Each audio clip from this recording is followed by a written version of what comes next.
most people with ADHD have not really had a ton of opportunity to kind of like really dive into themselves to understand um, what motivates them and what they're passionate about and what their values truly are.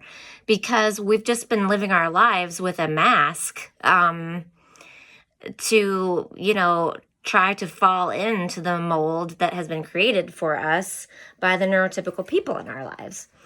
And so if that feels like that resonates with you, some things that you can ask yourself to kind of like figure that out so that you can make your life line up with what your really like your values are. Because if your life is not lined up with that, there will be discord, and like whatever your actual values are, they're going to be pulling you that direction all the time, but you might be resisting it. And and it's creating this like friction. So what are you truly, truly are passionate about? Like maybe 3 things. What are the 3 things that you are just like so passionate about and that you've like consistently been passionate about? Not what you've been passionate about just like in the last 6 weeks, because I see you ADHDers. But like something that's like been kind of a consistent theme through your life. What could you sit down and like talk to somebody about until you are literally blue in the face?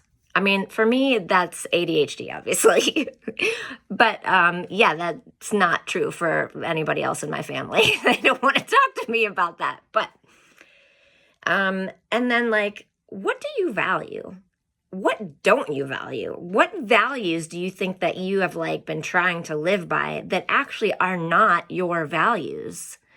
Write down every value you can even think of, every single value. Like, I mean, there might be 100. And in that list, go through and cross out any that you're like, that is not my value. I don't want to live my life towards that. And then like, if you could be as authentically yourself as possible, what in the heck would that look like? And that might be scary to think about, because that might look very different from the way your life is now. And that might mean that there are people in your life who are going to be upset about that. So that's a scary question to ask ourselves, and it's a scary question to think about. But it's an important one, because again, if your choices and your lifestyle aren't lining up with who you truly are, like what you truly value and what you bring to the world with your passions and your values, because it's a very unique combination that you have, that only you have, and that the world needs.